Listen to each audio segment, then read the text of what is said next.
Manju's foodies സെറ്റിലേക്ക് എല്ലാവർക്കും സ്വാഗതം. ഇന്നത്തെ റെസിപ്പി വളരെ സിമ്പിളായിട്ടുള്ള ചിക്കൻ 65ൻ്റെ റെസിപ്പിയാണ്. ചിക്കൻ 65 വളരെ സിമ്പിൾ തന്നെയാണ്. നമുക്ക് വീട്ടിലുള്ള ഇൻഗ്രീഡിയൻസ് ഒക്കെ വെച്ചിട്ട് പെട്ടെന്ന് റെഡിയാക്കി എടുക്കാൻ പറ്റുന്ന ടേസ്റ്റി ആയിട്ടുള്ള നോൺ വെജ് ഇഷ്ടപ്പെടുന്ന എല്ലാവരും ഇഷ്ടപ്പെട്ടൊരു റെസിപ്പി തന്നെയാണ്. നമുക്ക് നോക്കാം എങ്ങനെയാണ് ഇത് ഉണ്ടാക്കുക, അതിലേക്ക് എന്തൊക്കെ ഇൻഗ്രീഡിയൻസ് വേണമെന്ന്. ഇതിന് വേണ്ടിയിട്ട് ഞാനിപ്പോൾ ഇവിടെ 1 കിലോ ചിക്കൻ നല്ലതുപോലെ ക്ലീൻ ചെയ്ത് എടുത്തിട്ടുണ്ട്. നിങ്ങൾക്ക് ബോൺലെസ് ചിക്കനോ അല്ലെങ്കിൽ ബോണോട് കൂടിയത് എങ്ങനെ വേലും എടുക്കാം. ഞാനിപ്പോൾ ഇവിടെ മിക്സഡ് പീസസാണ് എടുത്തിരിക്കുന്നത്. 65ന് വേണ്ടിയിട്ട് പീസസ് എടുക്കുമ്പോൾ അത്യാവശ്യം ചെറിയ പീസുകളായിട്ട് ഇതുപോലെ കട്ട് ചെയ്തെടുക്കുക ശ്രദ്ധിക്കുക. ഇനി ചിക്കനിലേക്ക് വേണ്ടിയിട്ട് ഒരു മസാലക്കൂട്ട് റെഡിയാക്കി എടുക്കണം. അപ്പോൾ അതിന് വേണ്ടിയിട്ട് ഒരു ബൗളിലേക്ക് 2 ടീസ്പൂൺ കാശ്മീരി ചില്ലി പൗഡർ. ഇതിപ്പോൾ ഒരു കളർ കിട്ടാൻ വേണ്ടിയിട്ടാണ് കാശ്മീരി ചില്ലി പൗഡർ ചേർത്തത്. നല്ല എരിവ് കുറവാണ് ഇതിന്. അപ്പോൾ നിങ്ങൾ എടുക്കുന്നത് നോർമൽ മുളക് പൊടിയാണെങ്കിൽ എരിവിനനുസരിച്ചിട്ട് ചേർത്ത് കൊടുക്കുക. 1 ടീസ്പൂൺ മല്ലിപ്പൊടി, 1/2 ടീസ്പൂൺ ഗരം മസാല, 1/2 ടീസ്പൂൺ കുരുമുളക് പൊടി, 1/4 ടീസ്പൂൺ മഞ്ഞൾപ്പൊടി, 1/4 ടീസ്പൂൺ ജീര പൗഡർ. ഇത് ചെറിയ ജീരകത്തിൻ്റെ പൊടിയാണ്. 1 teaspoon garlic paste, 1 teaspoon ginger paste. ഇനി പാകത്തിന് ഉപ്പ്. ഇനി ഇതിലേക്ക് 2 ടീസ്പൂൺ നല്ല കട്ടിയുള്ള പുളി കുറഞ്ഞ തൈര് ചേർത്ത് കൊടുക്കാം. പിന്നെ 1 ടീസ്പൂൺ ചെറുനാരങ്ങ നീര് അല്ലെങ്കിൽ വിനിഗർ ചേർത്ത് കൊടുക്കാം. അപ്പോൾ നിങ്ങൾ പുളിയുള്ള തൈരാണ് എടുത്തതെങ്കിൽ പുളി അതിനനുസരിച്ച് നോക്കിയിട്ട് വേണം കേട്ടോ ചേർത്ത് കൊടുക്കുക വിനിഗറൊക്കെ. ഇനി ഇതിലേക്ക് ചിക്കനൊക്കെ നന്നായിട്ട് ഫ്രൈ ചെയ്തെടുക്കുമ്പോൾ നല്ല ക്രിസ്പി ആയിരിക്കാൻ വേണ്ടിയിട്ട് 2 ടീസ്പൂൺ അരിപ്പൊടി ചേർത്ത് കൊടുക്കാം. ഇതിപ്പോൾ ഞാൻ പത്തിരിക്ക് നൂൽപ്പുട്ടിനൊക്കെ ഉപയോഗിക്കുന്ന പൊടിയാണ് ചേർത്തിരിക്കുന്നത്. ഇനി ഇതിലേക്ക് 4 ടീസ്പൂൺ കോൺഫ്ലോർ ചേർത്ത് കൊടുക്കാം. കോൺഫ്ലോർ ഇല്ലാന്നുണ്ടെങ്കിൽ മൈദ ചേർത്ത് കൊടുത്താലും മതി. ഇനി ഇത് എല്ലാം കൂടിയിട്ട് നന്നായിട്ടൊന്ന് മിക്സ് ചെയ്തെടുക്കുക. ചിക്കൻ ചേർക്കുന്നതിന് മുന്നേ തന്നെ നമ്മളിതിൽ ഉപ്പും എരിവെല്ലാം പാകത്തിനുണ്ടോ എന്ന് ചെക്ക് ചെയ്ത് നോക്കണം. ഇനി നമുക്കിതിലേക്ക് ക്ലീൻ ചെയ്ത് വെച്ചിരിക്കുന്ന ചിക്കൻ പീസസ് ചേർത്തിട്ട് നന്നായിട്ട് മിക്സ് ചെയ്തെടുക്കണം. ചിക്കൻ്റെ എല്ലാ പീസസിലേക്കും നല്ലതുപോലെ മസാല കോട്ടായി കിട്ടണം. ഞാനിപ്പോൾ ഇതിലേക്ക് കളറിന് വേണ്ടിയിട്ട് ഫുഡ് കളറൊന്നും ചേർത്തിട്ടില്ല. അതുകൊണ്ടാണ് കാശ്മീരി ചില്ലി പൗഡർ ഇതിലേക്ക് ചേർത്ത് കൊടുത്തിരിക്കുന്നത്. ഇതുകൊണ്ട് തന്നെ അത്യാവശ്യം കളറൊക്കെ കിട്ടും നമ്മൾ ഫ്രൈ ചെയ്തെടുത്ത് വരുമ്പോൾ. ഇനിയിപ്പോൾ കളർ ചേർക്കണമെന്നുള്ളവർക്ക് ചേർത്ത് കൊടുക്കാം കേട്ടോ.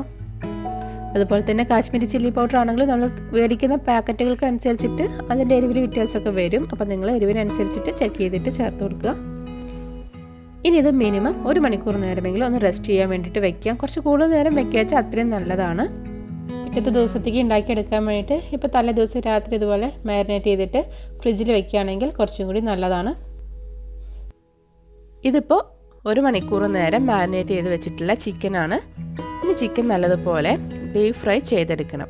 അപ്പോൾ ഫ്രൈ ചെയ്യാൻ വേണ്ടിയിട്ട് ഒരു പാനിലേക്ക് ഓയിൽ ഒഴിച്ചു കൊടുക്കാം. ഞാനിപ്പോൾ എടുത്തിരിക്കുന്നത് കോക്കനട്ട് ഓയിലാണ്. നിങ്ങൾക്ക് കോക്കനട്ട് ഓയിൽ താല്പര്യമില്ല എന്നുണ്ടെങ്കിൽ സൺഫ്ലവർ ഓയിൽ അല്ലെങ്കിൽ ഏതെങ്കിലും വെജിറ്റബിൾ ഓയിൽ യൂസ് ചെയ്യാം.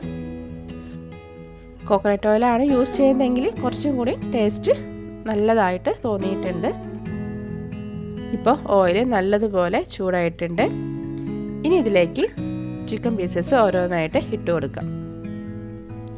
ഞാനിപ്പോൾ ഒരു 3 ട്രിപ്പായിട്ടാണ് ചിക്കൻ പീസസ് ഫ്രൈ ചെയ്തെടുക്കുന്നത്. ചിക്കൻ പീസസ് എല്ലാം കൂടി ഒരുമിച്ച് ഇട്ട് കൊടുക്കാതിരിക്കുന്നതാണ് നല്ലത്. കാരണം നമ്മുടെ ആ ഒരു പാൻ്റെ സൈസിനനുസരിച്ചിട്ട് ഫ്രൈ ചെയ്തെടുക്കുക. ഒരുപാട് ഒരുമിച്ച് ഇട്ട് കഴിഞ്ഞ് കഴിഞ്ഞാൽ അത് പെട്ടെന്ന് ഫ്രൈ ആയി കിട്ടില്ല. വെന്ത് വരാൻ കുറച്ച് ടൈം എടുക്കും.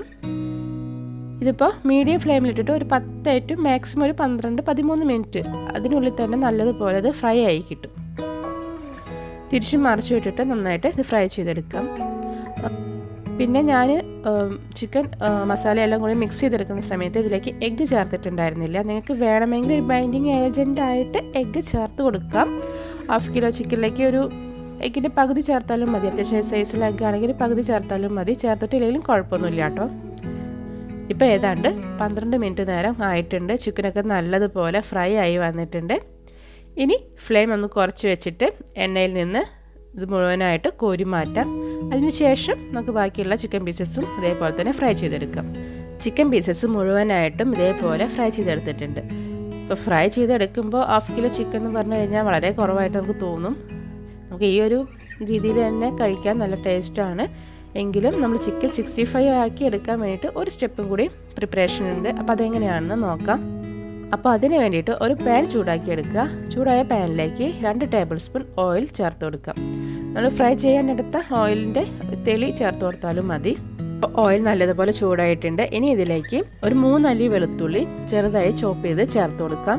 വെളുത്തുള്ളിയുടെ ഫ്ലേവർ അധികം താല്പര്യം ഇല്ല എന്നുണ്ടെങ്കിൽ ഇതിൻ്റെ പകുതി ചേർത്ത് കൊടുത്താൽ മതി കേട്ടോ. ഇനി ഇതിലേക്ക് 4 പച്ചമുളക് ഇതുപോലെ 4 പീസായിട്ടൊന്ന് നടുക്കി കീറിയിട്ട് ചേർത്ത് കൊടുക്കുന്നുണ്ട്. എരിവിൻ്റെ ഒക്കെ അളവിനനുസരിച്ചിട്ട് നിങ്ങൾക്ക് പച്ചമുളകൊക്കെ ചേർത്ത് കൊടുക്കാം. ഇനി ഇതിലേക്ക് അല്പം കറിവേപ്പില കൂടി ചേർത്ത് കൊടുത്തിട്ട് നല്ലതുപോലെ ഒന്ന് വഴറ്റിയെടുക്കാം. ഇതിപ്പോൾ മീഡിയം ഫ്ലെയിമിൽ വെച്ചിട്ട് തന്നെ നമുക്ക് പെട്ടെന്ന് ചെയ്തെടുക്കണം. ഇത് ഒന്നും കരിഞ്ഞു പോകാത്ത രീതിയിൽ നന്നായിട്ട് ഇളക്കി കൊടുക്കണം. ഇതിപ്പോൾ നല്ലതുപോലെ ഒന്ന് കളറൊക്കെ ചേഞ്ചായി ഇങ്ങനെ മൊരിഞ്ഞ് വരാൻ തുടങ്ങിയിട്ടുണ്ട്. ഈ ഒരു സമയമാകുമ്പോൾ ഇതിലേക്ക് ഫ്രൈ ചെയ്ത് വെച്ചിരിക്കുന്ന ചിക്കൻ പീസസ് മുഴുവനായിട്ട് ചേർത്തിട്ട് നന്നായിട്ടൊന്ന് മിക്സ് ചെയ്തെടുക്കാം. ഇനി എല്ലാം കൂടി നല്ലതുപോലെ 2-3 മിനിറ്റ് നേരം നന്നായിട്ടൊന്ന് വഴറ്റി കൊടുക്കണം. ഇപ്പോൾ ചിലവർ ഈ ഒരു സമയത്ത് ഇതിലേക്ക് സോസൊക്കെ ചേർത്ത് കൊടുക്കാറുണ്ട്. അതായത് വിനിഗറും ചില്ലി പേസ്റ്റും എല്ലാം മിക്സ് ചെയ്തിട്ട് ചെറിയൊരു കുരുമുളകൊക്കെ ചേർത്തിട്ട് ഒരു സോസ് ആക്കാറുണ്ട്. ചിലവർ ടൊമാറ്റോ സോസൊക്കെ ചേർക്കാറുണ്ട്. അപ്പം ഞാനിവിടെ ചെയ്തെടുക്കുന്നത് ഡ്രൈ ആയിട്ടുള്ള ചിക്കൻ 65 ആണ്. അതുകൊണ്ട് സോസുകളൊന്നും ചേർക്കുന്നില്ല. ഒതൻറ്റിക് ആയിട്ടുള്ള രീതിയിൽ ശരിക്കും ഈ ഒരു രീതിയിലാണ് പ്രിപ്പയർ ചെയ്യാറ്.